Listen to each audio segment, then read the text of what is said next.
Shalom Bapak Ibu, Saudara yang dikasihi Tuhan, selamat pagi, senang bisa menyapa kita kembali di pagi hari ini. Bapak Ibu, Saudara yang dikasihi Tuhan, salah memulai sesuatu akan mempengaruhi hasil akhir dari apa yang kita kerjakan. Saya ulang Bapak Ibu, salah memulai sesuatu akan mempengaruhi hasil akhir dari apa yang kita kerjakan. Kalau kita bangun rumah, maka hal yang pertama kali kita mulai adalah bangun pondasinya dulu. Jangan kerjakan yang lain. Karena kalau salah memulai akan mempengaruhi hasil akhirnya. Seringkali Bapak Ibu Saudara kasih Tuhan, kita begitu mengharapkan perubahan dalam keluarga kita. Tetapi menurut saya, kita salah memulainya. Kita mengharapkan istri kita berubah. Kita mengharapkan suami kita berubah. Kita mengharapkan orang tua kita berubah. Kita mengharapkan anak-anak kita berubah. Dan mengharapkan perubahan-perubahan lainnya dalam keluarga. Tanpa pernah kita sadari, tanpa pernah kita mengerti dari mana kita harus memulai perubahan itu. Bapak Ibu, Saudara yang dikasihi Tuhan, ada sebuah tulisan di makam seorang uskup Anglikan. Tulisannya berbunyi sebagai berikut Bapak Ibu. Dia mengatakan begini, ketika aku muda, aku ingin mengubah seluruh dunia. Lalu aku sadari betapa sulitnya mengubah seluruh dunia ini. Maka aku putuskan untuk mengubah negaraku saja. Ketika aku sadari bahwa aku tidak bisa mengubah negaraku, aku mulai berusaha mengubah kotaku.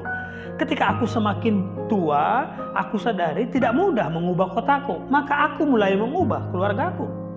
Kini aku semakin renta, aku pun tidak bisa mengubah keluargaku. Ternyata aku sadari bahwa satu-satunya yang bisa aku ubah adalah diriku sendiri.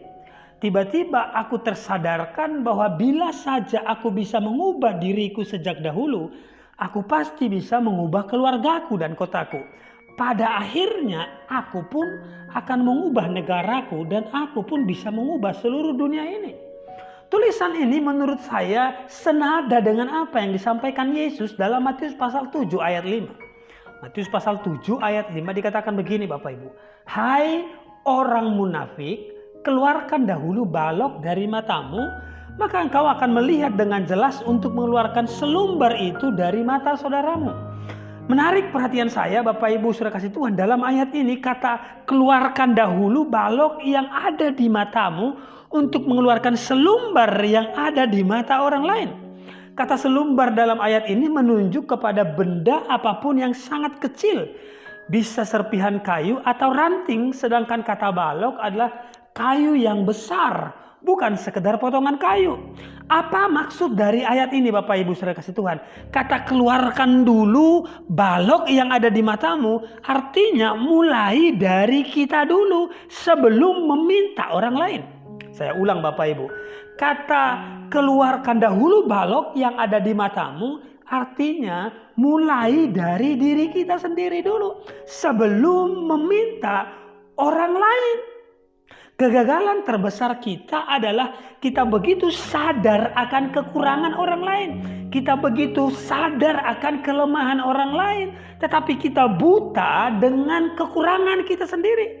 Kita mengharapkan perubahan orang lain, kita menginginkan perubahan orang lain, tapi seringkali kita tidak berhasil atau gagal menemukan apa yang menjadi kekurangan kita Bapak Ibu Saudara kasih Tuhan. Pagi ini saya percaya semua kita merindukan perubahan. Kita merindukan perubahan untuk suami kita merindukan perubahan untuk istri kita merindukan perubahan untuk anak-anak kita merindukan perubahan orang lain. Tetapi saya mau sampaikan pagi ini, jangan meminta untuk memulai dari orang lain. Alkitab berkata, keluarkan dulu balok yang ada di matamu, artinya mulai dari diri kita Bapak Ibu. Amin Bapak Ibu Saudara kasih Tuhan. Jadi kalau mau lihat perubahan dalam rumah tangga, dalam keluarga kita, di bangsa ini, di masyarakat, jangan mulai jauh-jauh, mulai dari diri kita.